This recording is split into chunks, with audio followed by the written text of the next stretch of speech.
Hello everyone. Now we'll start with Unit 2 of Microeconomics, which is Consumers Equilibrium and Demand. Now it is divided in three parts. The first part talks about Consumers Equilibrium, second talks about demand, and third elasticity of demand.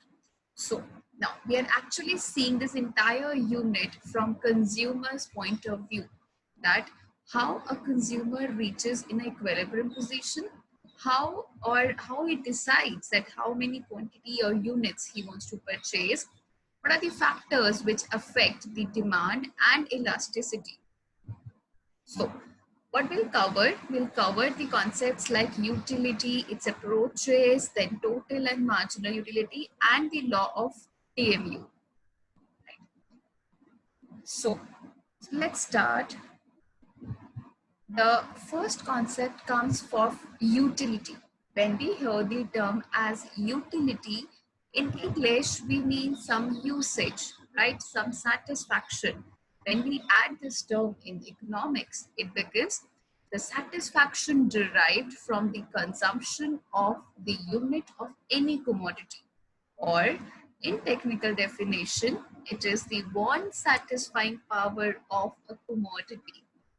As a consumer, we consume n number of commodities, right? And we get so much of satisfaction. So the satisfaction we have derived is known as utility. Like we measure so many things in mathematics in meters, liters, kgs, right? Similarly, we measure utility is in utils.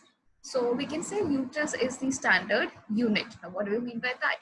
We are basically assigning any number to the satisfaction we have received from the consumption. So we have two different approaches to study consumers' equilibrium. One is Cardinal approach. What do we mean by, or what do we study in Cardinal approach? We basically study assigning of numbers to the satisfaction we have received. Like suppose I can say if I'm having one scoop of ice cream, I am getting 20 utils. So 20 is the number I have assigned. You can assign any number you want to, right? That becomes your Cardinal utility approach.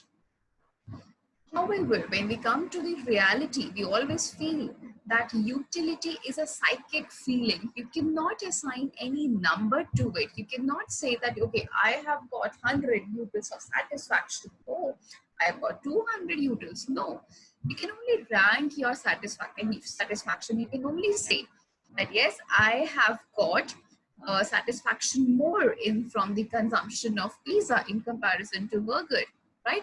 For that purpose, we'll study ordinal utility approach, wherein satisfaction has been assigned ranks. Now, these are the two different approaches of studying consumers' equilibrium. So let's come to the concepts of marginal and total utility. Now, when we hear the term total utility, the basic term is total satisfaction derived from the consumption of number of units you have consumed. Like suppose I love Golgappas, right? So what I do, I'll probably consume 5 or 6 units in a go, right? So what I'll do I'll add the satisfaction derived from every unit of that Golgappa to reach at the total satisfaction derived from the consumption. So, and there is one assumption we can say that we are consuming the commodity in one go. Not like that I had some portion in the morning, then some in afternoon, then some in evening. No, you have to consume in one go, and that to some rational amount. Now, the next concept comes of marginal utility. In entire microeconomics, the word marginal itself means additional, right? Whenever you hear the word marginal, it means additional. Now, when I add the word utility to it, it becomes additional satisfaction derived from the additional unit you have consumed of a commodity. right? So if you're consuming one more Golgappa, so obviously you'll be getting some satisfaction. So that extra satisfaction is known as marginal utility. And how do we find it out? These are the two formulas of finding marginal utility. First talks about the rate of change in total utility divided by the number of units, change in that. Usually your denominator will always be 1, right? So you only have to see the change. Change means then how many units of satisfaction you were getting earlier, and now when you consume one more, then how much extra you get. The difference of the two will give you what? Marginal utility. So we have discussed total utility, and how do we find? That is the summation of marginal utilities, or we can say satisfaction derived from every individual unit. Let's see the schedule. So yes, we have this schedule. You can observe this, that these are the number of units you are consuming for a commodity, right? And these are the satisfaction you have derived from that particular unit. Now, so you can say, and these are the numbers you have assigned it, right? So you can see when you are consuming nothing, so obviously TU is 0. Right. And I'm consuming 1 unit, I am getting 15 utils of satisfaction. So by 1 plus 0, so my 1 unit will become what? Will give me 15 utils of satisfaction. But I was not satisfied enough. I want some more. What did I do? I had 1 more unit of the commodity and I got some satisfaction, and that was 12, right? So when we add this two, we get what? 27, which means that after consuming 2 units of bottled water, I am getting 27 utils.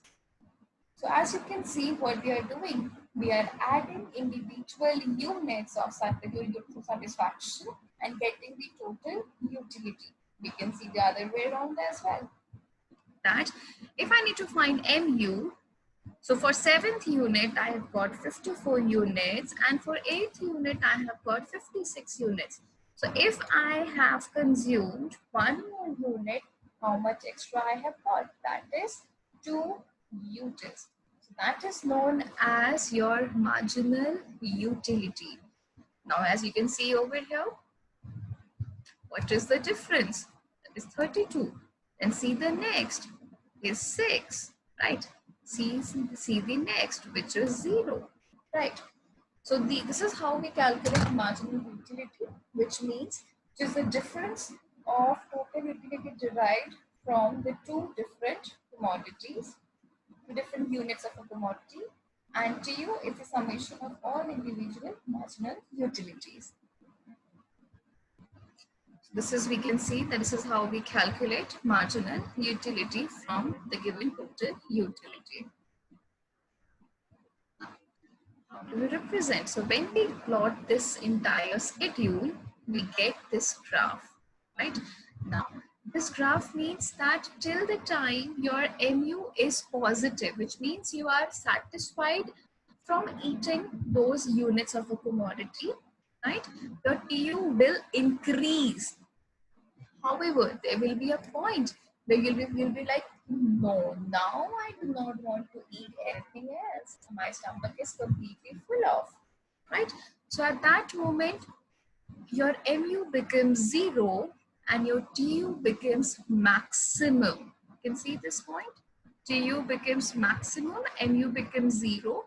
This point is known as point of satiety or point of maximum satisfaction. Okay, now, but still, if somebody is your friend, your family members force you, oh, come on, you can have it, you can eat it. Or if you still goes for one more Golgappa, what does it happen? You feel like sickness, right? You feel like very illness, your stomach goes upset. So that is the point of disutility, that you were not satisfied enough.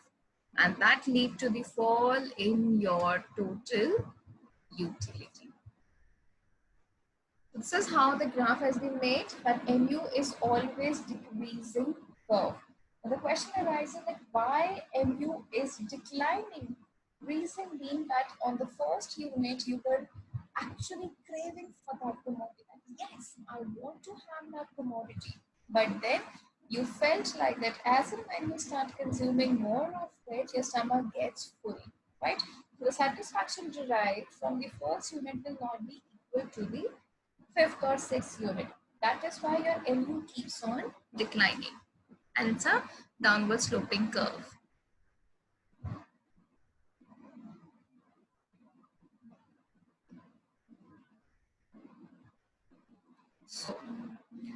So let's see the relationship between TU and MU.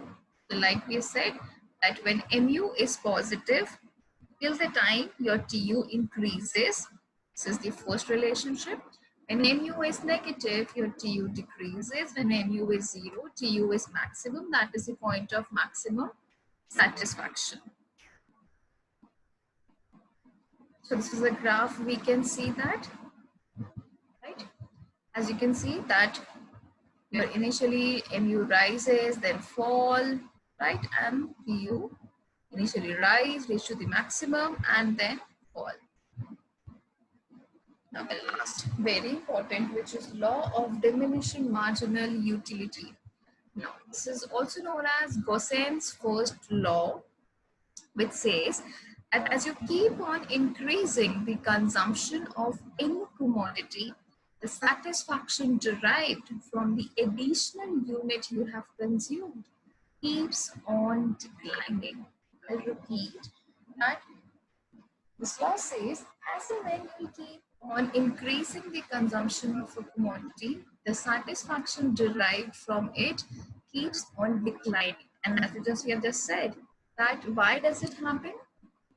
It is due to the because earlier you were craving for the commodity, and as and when you start consuming it, satisfaction derived will keep on declining.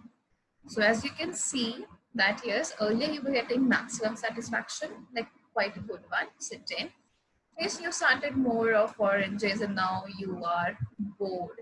So you reach a point of zero and then finally becomes negative. So in this video, we have studied about utility, the two approaches, concept of MU, PU, its graphical representation, then its relationship, and the law of diminishing marginal utility. In examination, you can use your own schedule and this doesn't need to have to cram about it. You can write, but it should make some sense, right? And be careful with the plotting of the diagram. I hope it was clear to all.